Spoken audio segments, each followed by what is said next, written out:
Give the gift of thoughtful conversation this holiday season with a membership to the Commonwealth Club.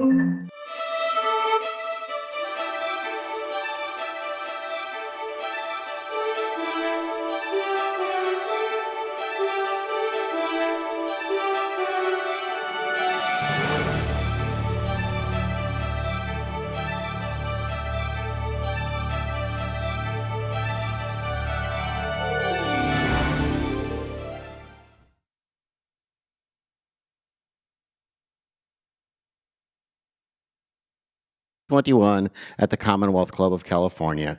Thanks for all of you who are here in the room. Thanks everyone watching and listening online. It's great to see you and glad you're here. Now, the Commonwealth Club, of course, even during the pandemic, we've been doing hundreds of programs. Michelle has been doing quite a few of them as well. And we know you've been watching them, and we've had some very big names this past week and this past year, and lots of interesting topics. We'll get a little bit of a highlight of those a little later before we have our panelists come out. I do want to just ask if you've got cell phones or pagers or ex-husbands or anything that make noise, if you could maybe put them on vibrate during the program, we'd appreciate it. Now, it's my pleasure to introduce Jade, who will open our live program with a couple songs. Here's Jade. Okay, good evening, ladies and gentlemen.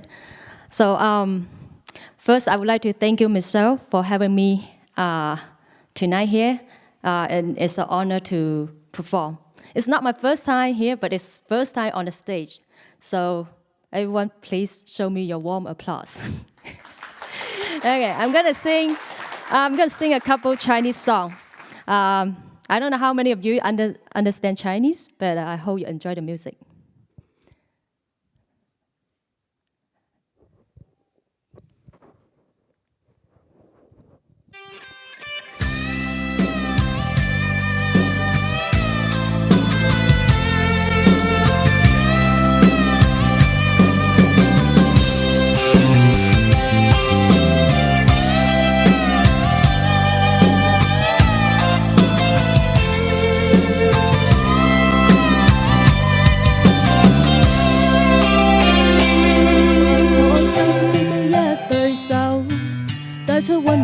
在背後，縱是囉嗦，始終關注，不懂珍惜太內疚。仍記起溫馨的一對手，始終給我照顧未變樣。理想今天終於等到，分享光輝盼做到。春風化雨暖透我的心，一生眷顧無言地相贈。 是你多麼溫馨的目光，教我堅毅望着前路，叮囑我跌倒不應放棄。沒法解釋怎可報盡親恩，愛與寬大是無限，請准我說聲真的愛你。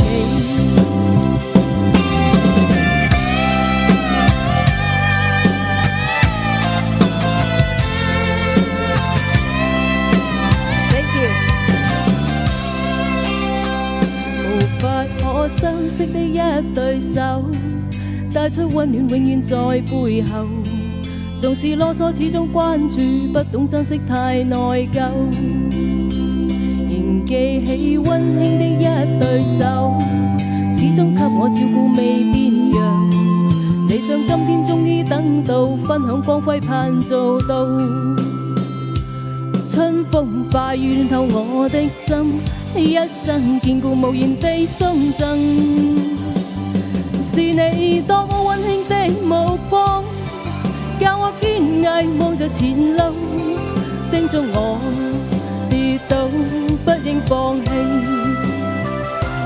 沒法解釋怎可報盡親恩，愛與寬大是無限，請准我說聲真的愛你。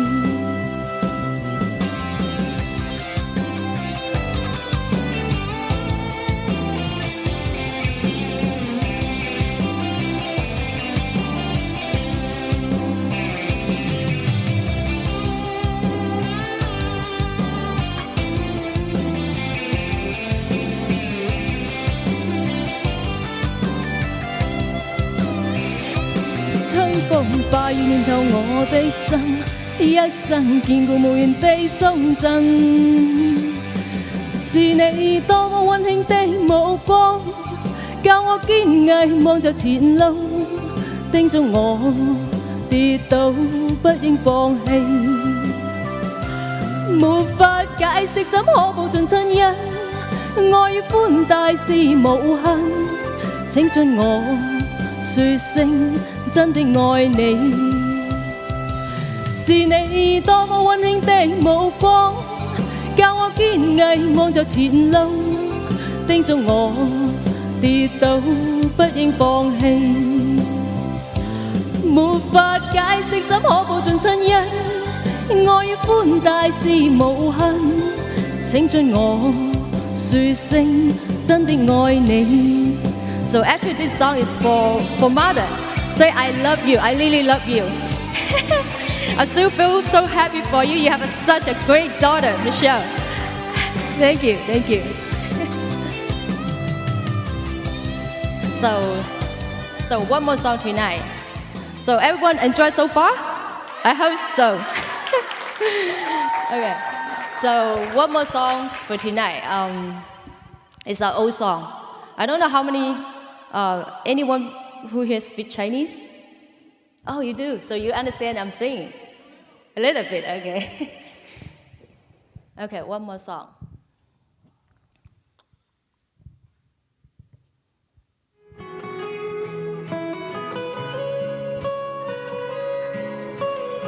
Thank you.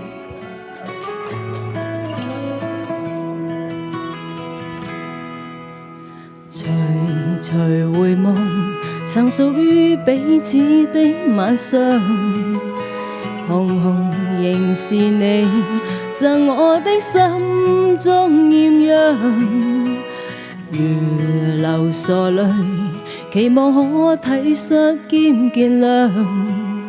明晨離別你，路也許孤單得漫長。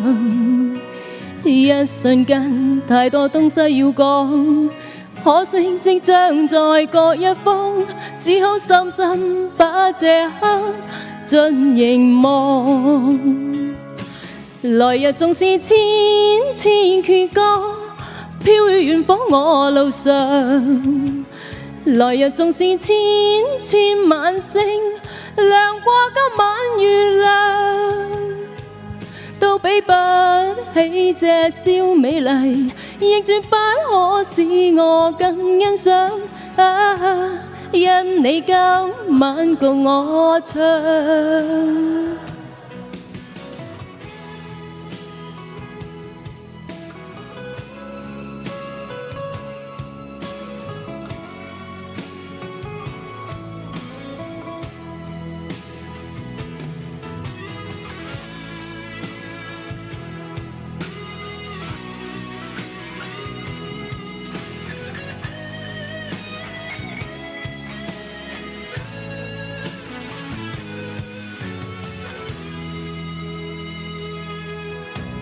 臨行臨別，才頓感哀傷的漂亮。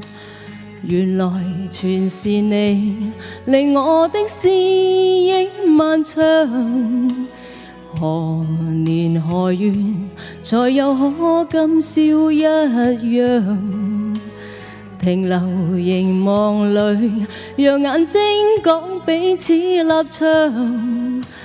當某天雨點輕敲你窗，當風聲吹亂你構想，可否抽空想這張舊模樣？來日縱是千千闕歌，飄於遠方我路上。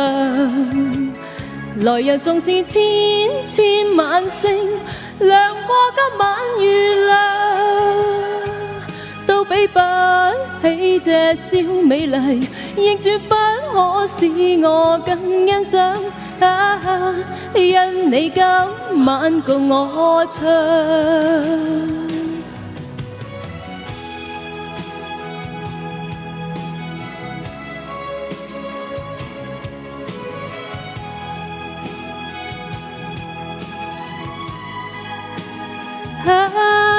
怎都比不起這小美麗，亦絕不可使我更欣賞，因今宵的我共你唱。來日縱是千千闕歌，飄於遠方我路上。來日縱是千千晚星，亮過今晚月亮。都比不起這小美麗，亦絕不可使我更欣賞。因你今晚共我唱，來日縱是千千闕歌，飄於遠方我路上。來日縱是千千晚星，亮過今晚月亮。都比不起這小美麗，到世不清今晚我所想，因不知那天再共你唱。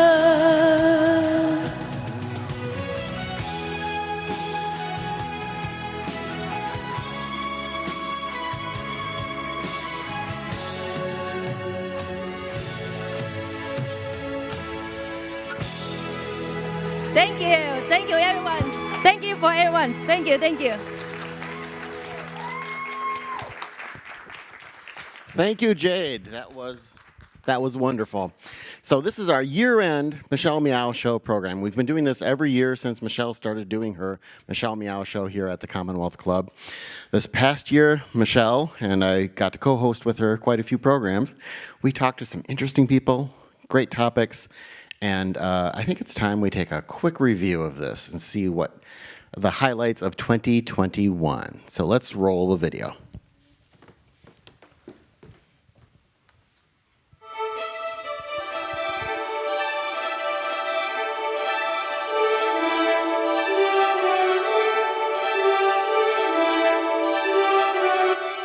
Asians, I think Asian sense of justice isn't about the individual getting his or her rights back, but it's about a collective justice where people take care of each other. So just to say, for myself, I'm happy that I made some progress, but not happy when my sisters and brothers are still struggling wherever they are, not just the Asian community, but all the people of color and suppressed people. It's fun having her behind the camera. Have you noticed that? Okay, yeah, absolutely. Oh, she's on her knees. God, I haven't had a woman on her knees for me for a long time.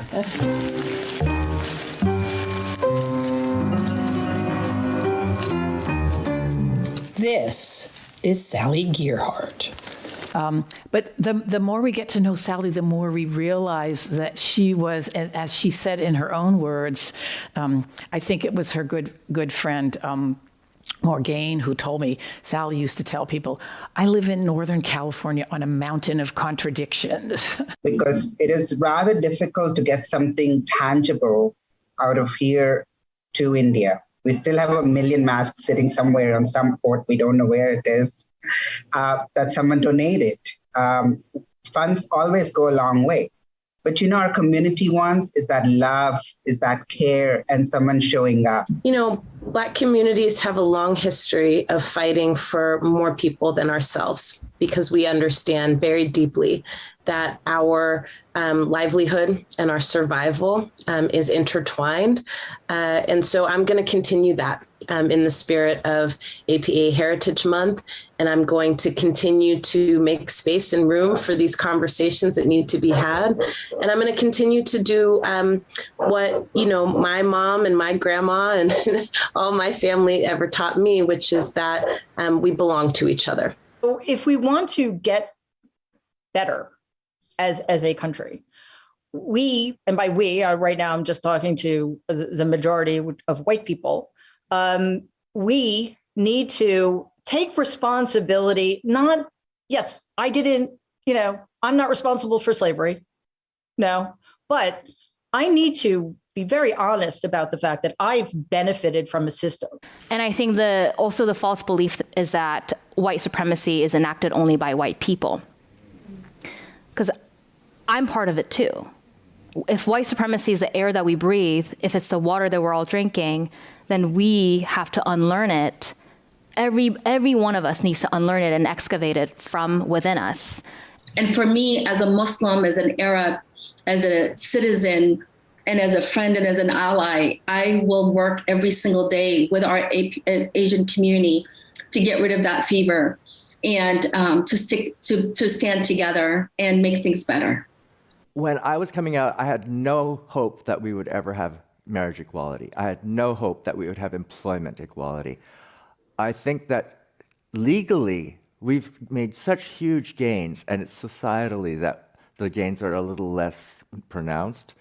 But I think right now, the work is not as huge as we think it is, because at least from my point of view, racists will always be racist. They're unapologetic. I'm not trying to win their hearts. I'm not trying to change their minds. I'm writing them off. I will not have anything to do with those people. I will try to get through this. I was told at 28 I would not live to see 30. I'm now 60. Today is also the 30-year anniversary of my partner's passing. And actually, I didn't want to do the panel today because I thought, I don't know if I want to be in public. But I'm kind of glad I did, because I think I'm the San Francisco success story when it comes to HIV. And it shows that if you give people the right tools, if they have the community, if they have the people behind them, we can thrive. And, I also lost my dad to COVID. And and all these are hard. But I'm realizing, it just is. It just is. And I feel really blessed. I have incredible friends. I have people who believe in me like Ignatius, who used to live here. I'm like, please don't nominate me for anything or ask me to do anything else. But, and Cecilia, things didn't look great for you in the 90s, but here you are today. We have so many people that we don't have the time to acknowledge, but I just feel that knowing that I'm part of this legacy. Okay, I got us up. I don't know, there's just so much love that I feel, and so much gratitude and grace.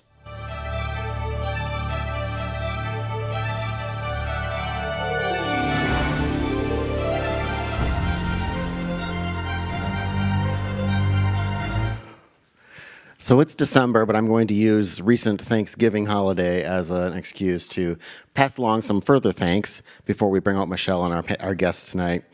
First of all, thank you to everyone who has watched our programs, who's shown up for our programs in person, who likes the videos and shares the videos and likes and comments on our social media posts. All of that helps get out the word about our speakers and what they want to talk about, and engaging them in all of the conversations that we seek to have in our lives these days. We also want to give a big thank you to the Leo T. McCarthy Center at the University of San Francisco for sponsoring tonight's program. And also thank you to our friends at Weatherford BMW of Berkeley for sponsoring the food and drink that you're going to be eating right after this program out there in the Hormel Lounge. And last but definitely not least, we're grateful for tonight's delicious food from Tejo Oakland and Sop Fair.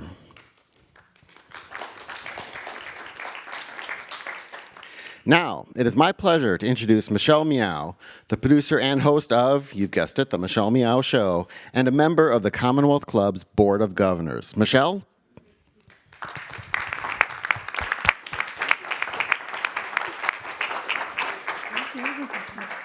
Where'd the rest of the panel go? I'm just kidding. All right, everybody, come on out so we can briefly introduce you. So we've got a great group of folks here tonight that we're going to recognize, so make your way onto the stage. Yeah.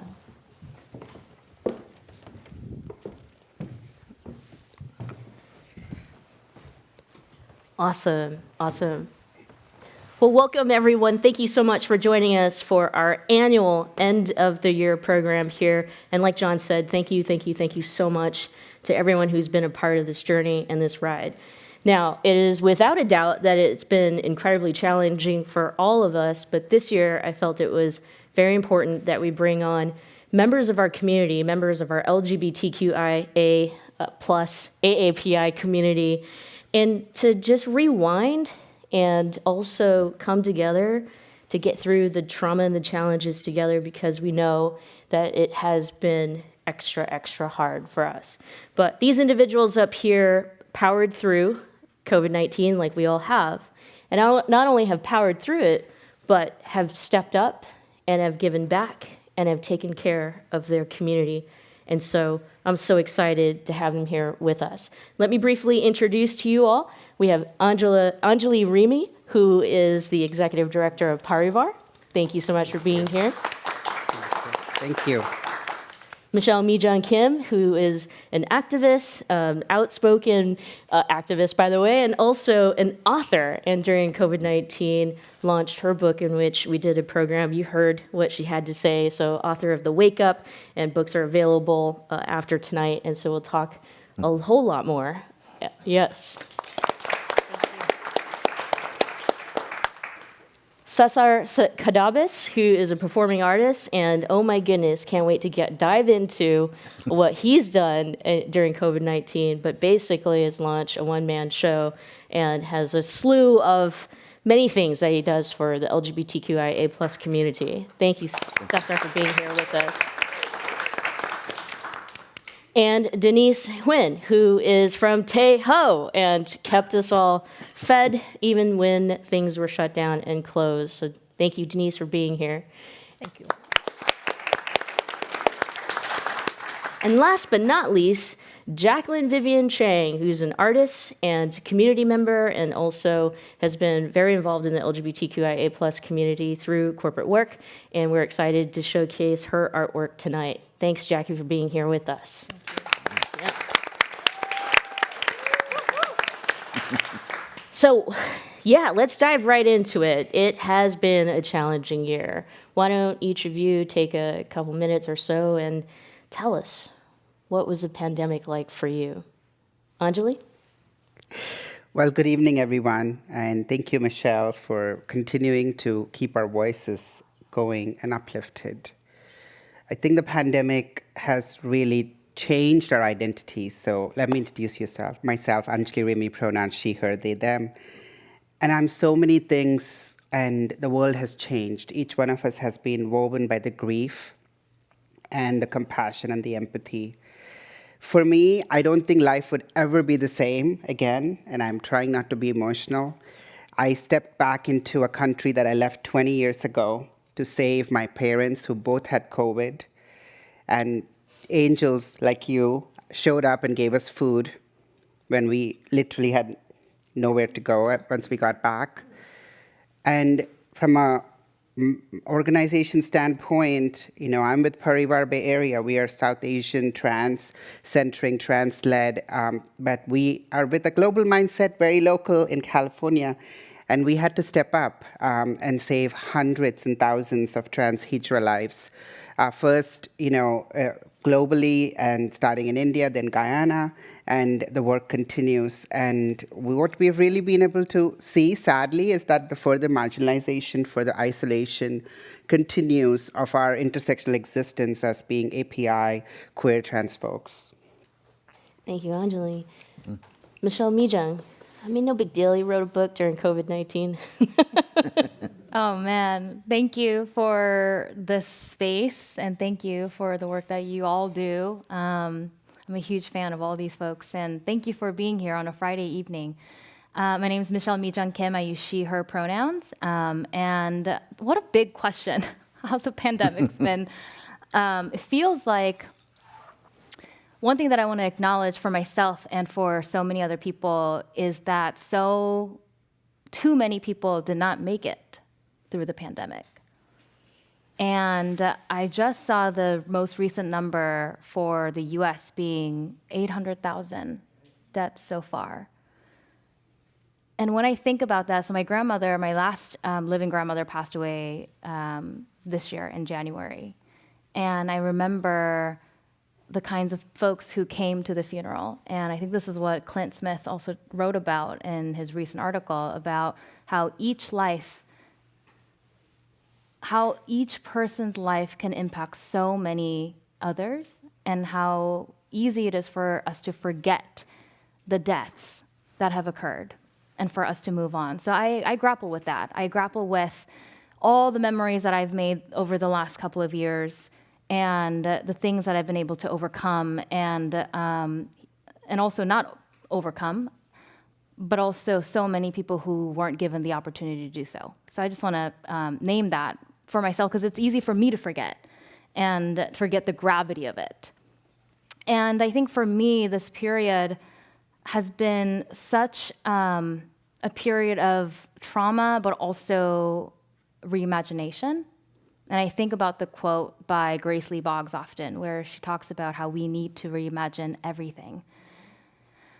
And I think that's such a wonderful, but also frightening task ahead of all of us to be able to reimagine what the world should be like. Because I think what the pandemic has done is to really reveal the cracks in our movement and the cracks in the infrastructure and also the connectedness of all of our lives, not just in this country, but globally, how we are so truly interdependent and how we are so lacking in practice and how we get through our lives as an interconnected community.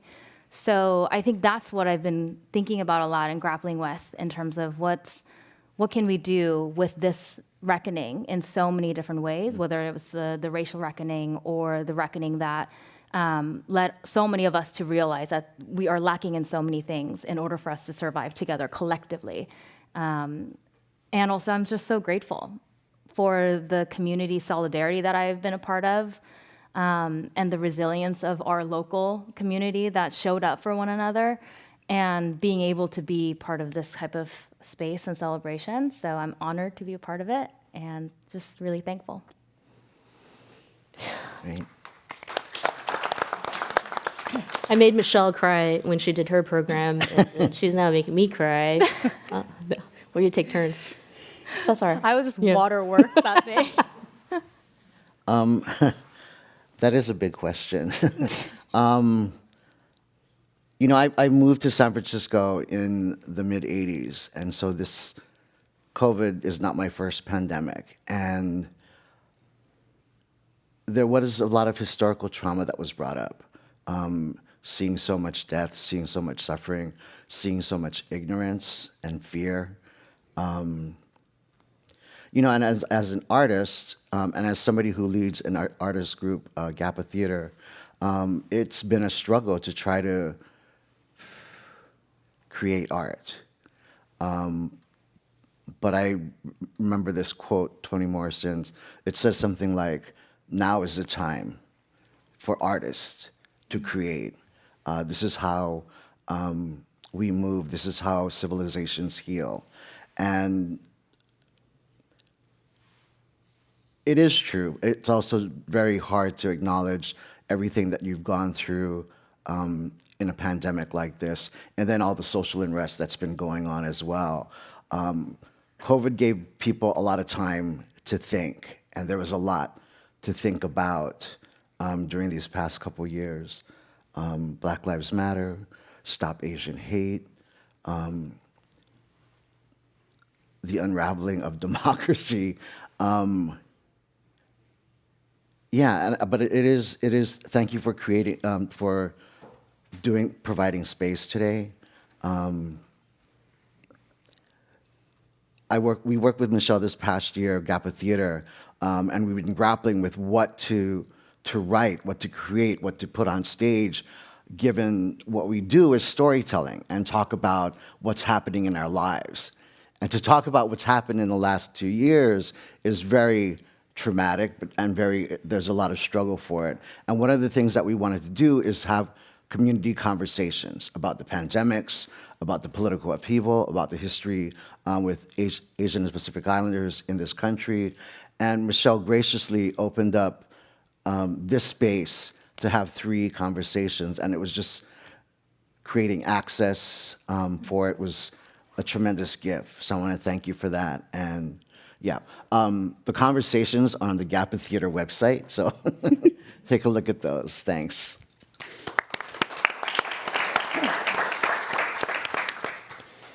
Denise, what was the pandemic like for you? Wow. Just like a lot of us, I didn't think it was going to last this long. Well, 2 months, 3 months, half a year. So when the shutdown came in, I was like, oh my God, this is real. This is like, this is really is happening. So for us, the restaurant, it's just day to day, you think of like 3 months, you plan 3 months ahead. So you like order stuff. And, for us, we had just gone out and just, okay, so Q1, we're going to go, we order all the wines that we need from France because it's, taxes are going to go up and that way we could save a little. And we got all the stuff. And then March hit and I had, we all had to close down. And for me was, what am I going to do with the food I just ordered this week? And so the immediate was to, hey, my staff just, take them, go in, take whatever you need. And I don't want it to go to waste. I mean, being Asian, I'm like, I hate wasting food. And so we started with that. And then there's, we took a week to really like trying to figure out what to do next. And my brother and I decided we're going to have to cook something because we can't let, none of us can really eat this, restaurant. This is like 7 staff. How much can they all take? So we're like, let's just, prep and see what we can do. So we decided to open the week after. And we prep a lot of food thinking, people might be hungry. They don't want to be coming out and get food. And at the end of the week, we had all these leftovers. I'm like, what are we going to do? So I have a brother who at the time worked at Highland. So like, hey, let's just take it over to Highland and, the nurses over there. And, like food is, you can't just, let it sit for 3 days before you serve it again. So we took it over there. So that's just really the start of it. And you realize that, oh my God, these people are working around the clock. And some that work like 36 hours. I'm like, it's beyond me. And at that time, I'm like, okay, we're gonna do this, and every week, and we're gonna do what we can. And I have a lot of friends who work in the, the front lines, and that's what we started doing. And then we got involved with a lot of, with other feed the front lines, and then we community kitchen. So that's how it got started for us, and really just keep our kitchen lights open too as well. So. I mean, I'm just grateful just to be a part of the community. The community really came together to help us, stay open, and also just, really, I had people came by just to say hi and just to make sure that we're okay. And I realized that, I'm like, oh yeah, I work in this, I live in this community, but I never really thought like, or never really. This was beyond me. The love that the community has given us, and the people, and the loyal customers and friends, and they've traveled just hours just to get to once a week just to get food from us and support us. So it's been amazing, but it's been a long ride. We're not out of it yet, and and thank you for having us tonight. Yeah. And this is it just really, like, I'm nervous being up here, so I'm like, I'm not good at talking to people in front of people. Great. So. Yeah.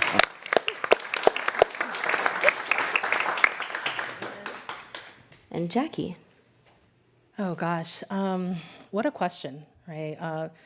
The past 2 years, I would say, this pandemic has taken me to a very reflective place. I echo the sentiments of the folks on the stage about loss and trauma.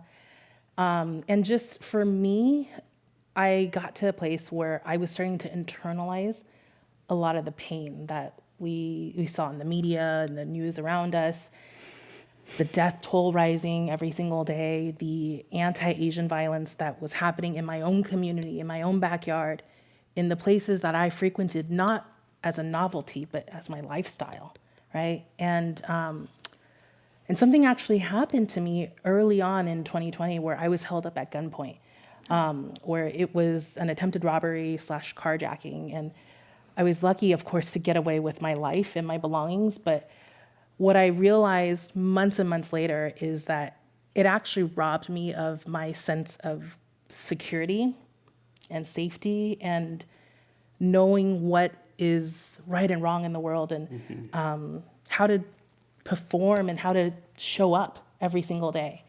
And so for me, it's a little bit different. I'm an artist, but I also, as a starving artist, I work a corporate job, as we all do. And so it was straddling these two worlds and understanding what is it that I can do to contribute. And I felt that, with this pandemic, all this loss around us, at the core of it, people still want to see beauty. People still want to believe in positivity and light. And for a while after, trying to navigate the trauma of, having a gun, in your face and staring down that barrel of the gun, I really was in this space where I was paralyzed. I wish I could say, oh gosh, that led me to, paint and motivated me to jump right into my creativity, but it didn't. The reality is I was so paralyzed by my fear. I was actually afraid to, go upstairs in my own home, and, but I realized from that I want for nothing. I'm so fortunate. And again, echoing some of the sentiments that you all shared, I'm so fortunate to have clothes on my back and a warm home to sleep in, that I told myself, if people are fighting every day just to live, just to survive, you can fight through your fear to find yourself and create something beautiful. Your contribution is to contribute light, right? Create a safe space. So again, on the corporate side, you had mentioned that, I lead an LGBTQ ERG for my company, and it's finding programs like yours and partnering with voices like yours where we create safe spaces for people. So in short, I guess this pandemic has brought me to a place of reflection, right? And to be very, very intentional with everything I choose to do. Yeah.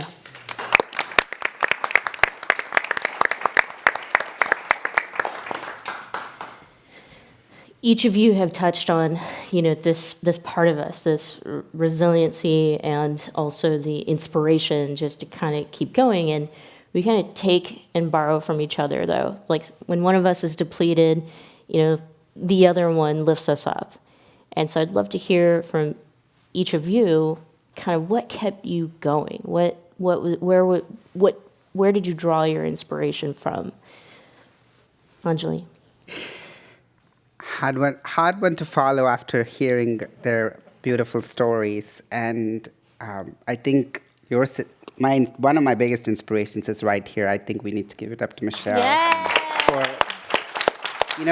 for doing so much in a pandemic. And this is a true reflection and epitome of what truly we stand for as queer people of color. We showed up when very privileged folks, and as a trans person, I'll say cis folks, that had luxury, had comfort. It was these folks who showed up, the leaders who stepped up, and they didn't even look for those titles or such. They just showed up, and they started helping artists and undocumented folks. I think my greatest inspiration for me personally is to make sure that pandemic or not another human being has to go through what I've been through. I've been at the verge of, trauma, violence, racism. I've been homeless right here in this Bay. And that's what's driven me, but also seeing those stories that should not have happened, those trans lives that have been wiped out. In a pandemic, we have the highest number of trans people killed in America. Sorry, I didn't issue a trigger warning. 403 globally, if records, whatever, are available, and over 50 in America. It's not inspiration, but it's needed very much for action, for us to stop that. And in a pandemic, you see further neglect and further just leaving behind of folks. One example I can give you is many organizations, stepped up to help globally. And if I take the case in point of India, where we were kind of very grassroots, very small, and we started reaching out to our communities. We have about 44 what we call Seetal warriors that reach these grassroots communities across 26 states. India is a huge country. And all these large organizations would say that they are helping the LGBT trans community, but you really realize that there's this one leader in the trans community who's knocking on those doors, getting those resources, getting those rice bags, and getting it to people. And it just inspires you to know that you're in the global north, and your responsibility to do is a lot more. Yeah. Michelle? Thank you. Yeah. Inspiration, I feel like, is not what I was able to find during this time. It was I'm trying to figure out the right word for that, but I think for me, maybe strength. Maybe drawing strength. Yeah, to keep maybe going. it's strength. Yeah. And I think it's. So I wrote my book. The vast majority of the book was written earlier this year, and for me, I think I felt a huge sense of urgency in writing and desperation. That's what kept me going, if I'm really honest about what I was feeling. It wasn't, one day I wake up and I'm so inspired to write this passage about systemic racism and white supremacy. It was that I felt desperate to heal myself and to put words down in a way that would historicize what was happening around me and within me. And I think from your stories too, seeing the reason why I do this work and really going back to the root cause of the why, the real why behind why we do this work, why I do this work, is because I don't want to see the people that I love die. And I think sometimes we shy away from the frankness of this conversation, but it's truly life or death for so many people, even before the pandemic, right? And I think during this time, that message got even more desperate for me to write down and shout and spread, because I felt like I could die. And I felt like the people that I really love, who's my family, my chosen family, my community, queer and trans people of color, that was the birthplace of my activism when I came out as queer in high school, and that was the home that saved me. And knowing that these types of events, whether it's the pandemic or the continuing systemic oppression, white supremacy, imperialism, all of these forces, really the people who are at the most risk of dying are the most marginalized people. So I think that's what kept me going. The fact that I had this opportunity for me to write something that was going to be published, and I have what small, big of a platform that I have to be able to put down into words what was happening so that it doesn't get lost, because so much of our story, and I think the flavor of oppression that Asian people face in this country, is erasure. So what can I do? So how can I do my part so that we are not forgotten? So that all of this pain, all the trauma, all the healing work that we're doing gets documented, gets written about, and I do the healing work myself so that I feel okay taking up space. Because I think for so long I didn't give myself permission to really do that. So I think those were the components that kept me going, and of course therapy. Yeah.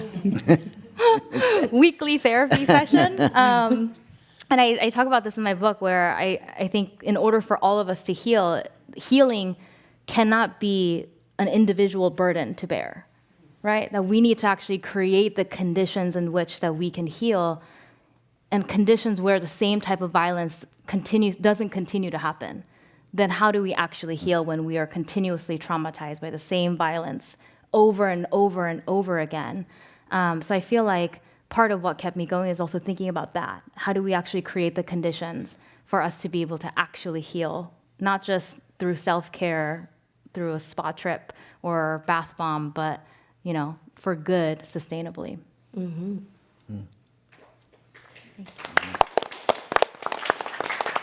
Cesar.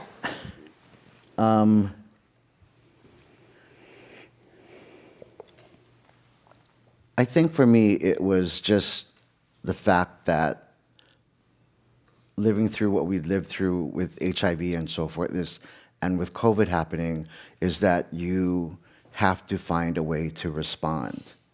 Whether that response is just making sure you stay healthy and you don't put yourself in a position to get COVID and spread it to other folks, or responding to friends or family who feel isolated and there's nothing that you can do about it, but you try to find a way to make a connection. And artistically, our response was to look at our mission to make sure like these stories are told.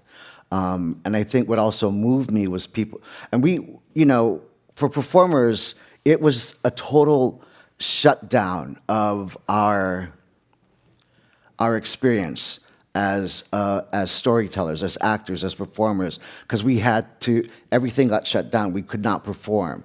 And then people kind of gathered around Zoom and tried to do that, which we did. And it was a struggle because we're so used to being in a space with an audience and feeding off that energy and sharing that energy. And that was really, really difficult over Zoom. But we did it because these stories were important. And what also further inspired me was just people's response to it. People identifying whether it was stories about Asian hate or COVID or HIV or coming out or family. It reminded me that through our stories, through our experiences, whether we're Asian and Pacific Islander or not, whether we're young or old or men or women or transgender or non-binary, that we are connected. There's a lot of ways that all of our struggles and our joy is interconnected. And that continues to inspire me as hard as, we're going through, we're going through another surge with a new variant and so forth. And it's a struggle to not be ruled by fear, but continue to respond, but also to find joy. And instead of just surviving, to thrive. Well said.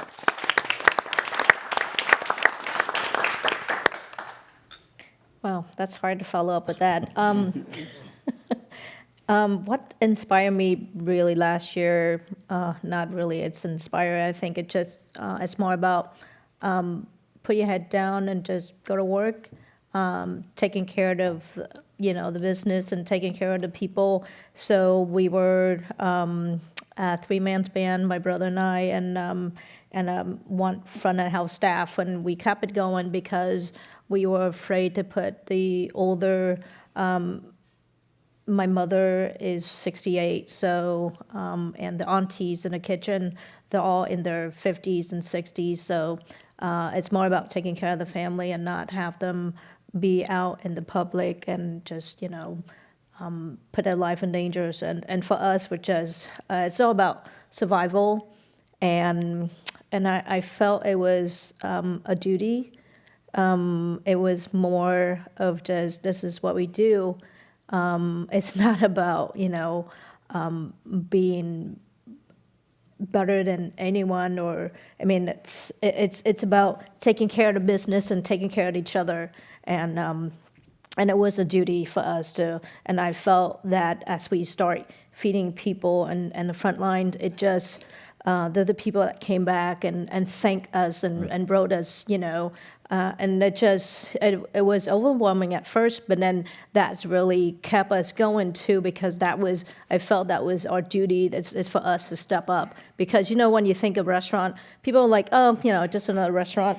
When you go in a restaurant, we don't get the respect like, if you go in to see an artist, or, because it's, just restaurant worker, and these people are like just, they work in a restaurant. But it was I felt like we were being kind of, excuse my French, but kind of like, piss on a little bit. But, for us it was our chance to step up and feed the public. Feed the frontliners, and it was just what we had to do.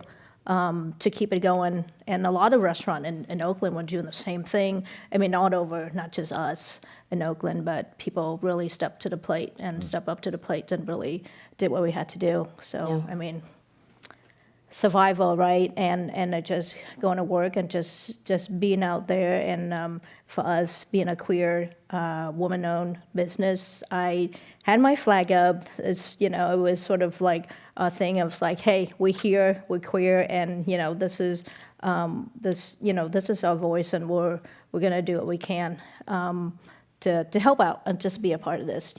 So we're here. We're queer. Yeah. Jackie.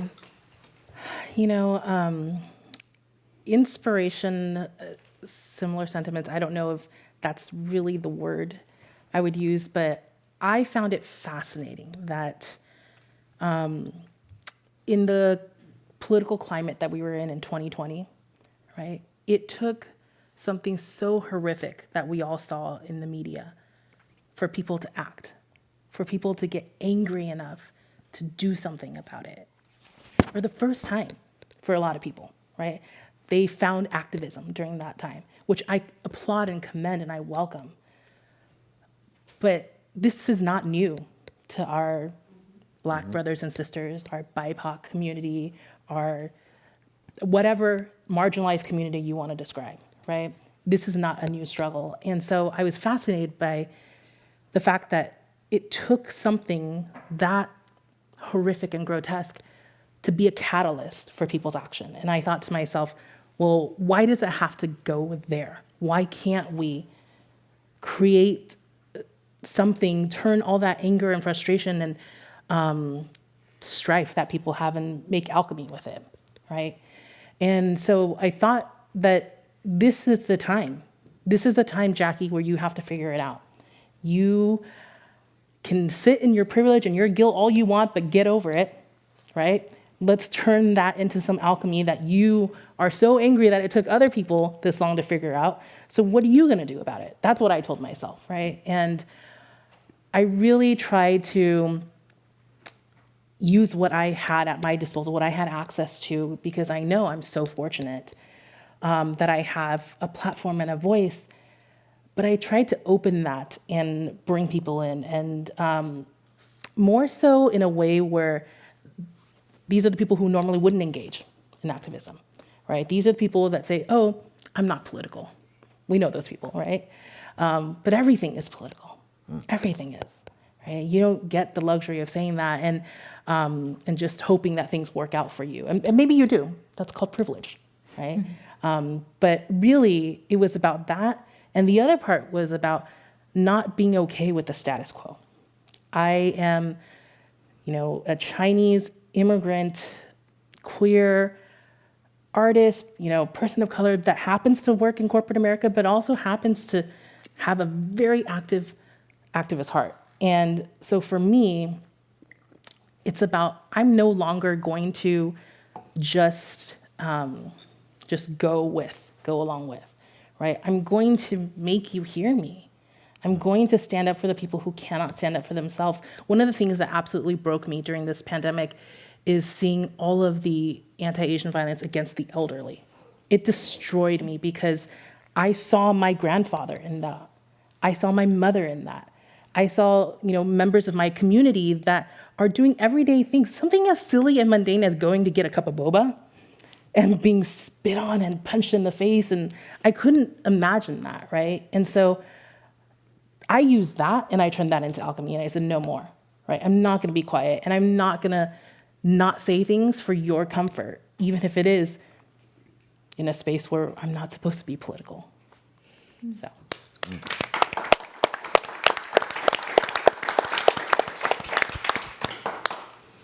So we come to a close to the panel part of our program. We have a reception after, and so I can't wait to see all of you and either fist bump or elbow bump or whatever we're doing to keep each other safe.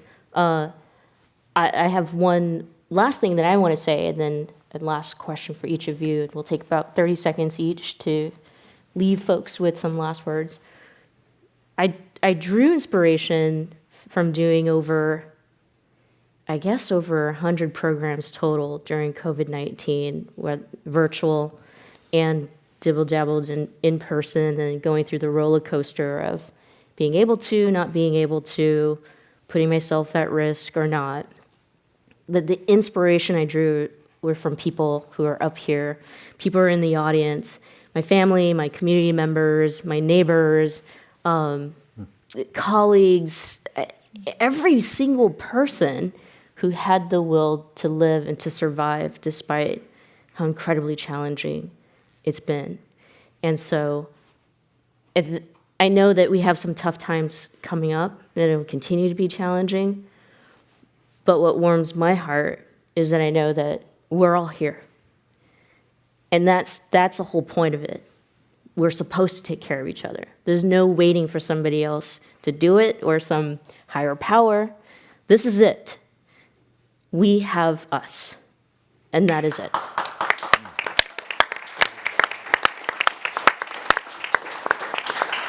So 30 seconds or so, each one of you can leave us with your thoughts heading into 2022. We know more of this is what we got to do. But what would you like to say to the audience? Would you like to start? You want Jackie to start? Sure. Yeah. For me, it's an ask. It's an ask of all of you. My ask is that you take a moment and you find an opportunity to create beauty every single day. Whether it's paying someone a compliment or doing something nice, picking up a piece of trash, in your walkway or whatever it is, just create beauty, create light. It can take 5 seconds or 5 minutes, but I promise you that if you make it a daily practice, if we all made it a daily practice, whatever 2022 has, we'll get through it a little bit easier. So that's my ask.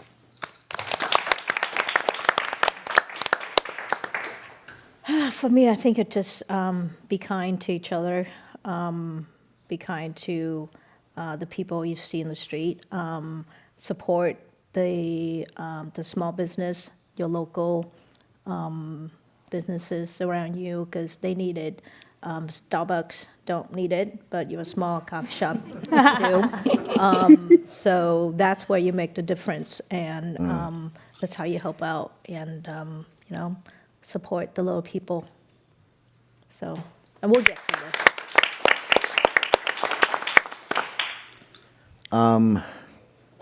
Mine would be to find joy in even the smallest things, like holding someone's hand or laughing or sharing a good bowl of pho, or because sometimes we don't realize that there is a lot of joy in our life because we're always told the bad stuff, what to fear and everything like that. But yeah, just find and appreciate the small joys in your life.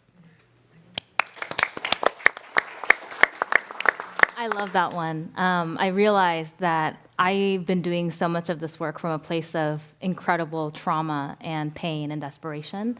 So I think changing that narrative to really focusing on our joy, because that is also revolutionary, living in a system where we are not supposed to feel joy. We're not supposed to survive. I think joy is truly revolutionary. And to add to that, I think doing that in community with each other and also prioritizing rest.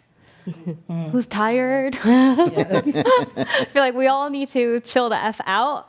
And I'm constantly reminded that it's so difficult for me to actually allow myself real rest, not just physically, but here, mentally, because so much of my worth, how I deem myself worthy, is through serving other people or being productive and all the messages of capitalism, white supremacy. So I think resting is also part of the revolutionary change that we need to see. So I want everybody to feel worthy of rest for the rest of the year and beyond.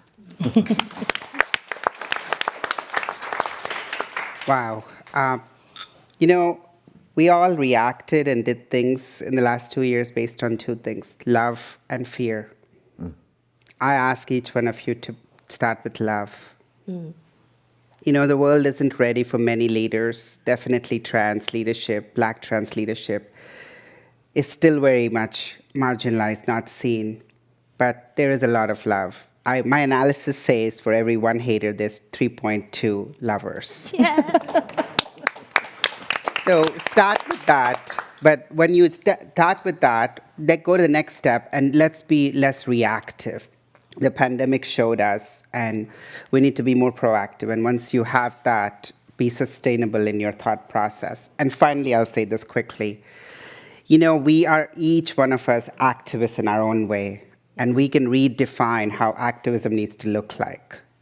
We don't need to be holding the signs and getting out there. We don't need to be fighting. We don't need to be shouting. We don't need to be running a nonprofit. You can do everything you can in your power using your privilege and still be an activist. Redefine that. And I really hope to see a whole lot of you doing that part and taking care of yourself and being amazing as you are. And thank you, Michelle.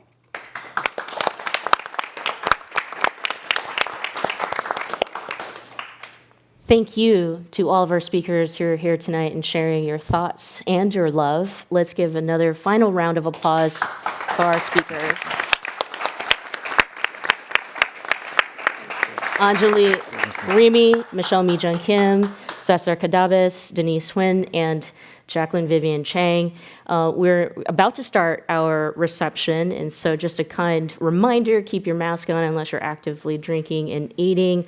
We do have artwork for you to enjoy by Jackie that's out there and available for you. And Jackie, a portion of tonight's proceeds will go to a nonprofit, which is? Which is API Law Center. So it's, of course, I'm just going to be less. And you'll be out there and you can talk more about it. And then, of course, we have amazing food by Tejo and Sapver. Yep. So make sure you eat up. There's lots of food out there. And Cesar Cadabas, make sure you talk to him about his show that's coming up. And I know in 2022 you're going to continue your one-man show, which is amazing. And of course, Michelle's got copies of her book right out there if you want to learn more about addressing the white supremacy systems and how to handle it, deal with it. And then Anjali Rimi, talk to her about how you can help all the work that she's doing with part of our Bay Area and supporting trans women, trans all around the world, but especially in India.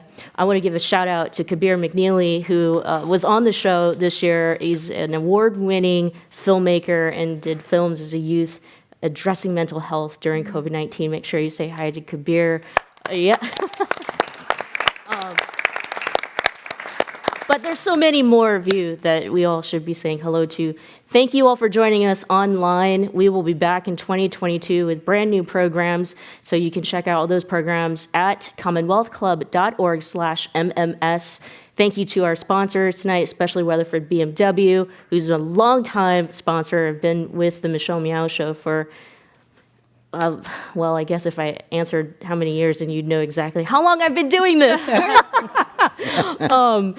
And lastly, I want to thank the Commonwealth Club of California. It's been an amazing partnership. John Zipper, Vice President of Media, has been an incredible partner and voice and co-host, and the exceptional and talented audio and visual team led by Mark Kirshner. They have gone through this pandemic without getting sick and doing this with a lean team, and it's just incredible. They've done nearly 1,000 programs together, and so we're truly a family here. Now, let's get out there and let's party. Let's get to know each other. Let's say hello, and I cannot thank you enough for being a part of the program. We'll see you next year.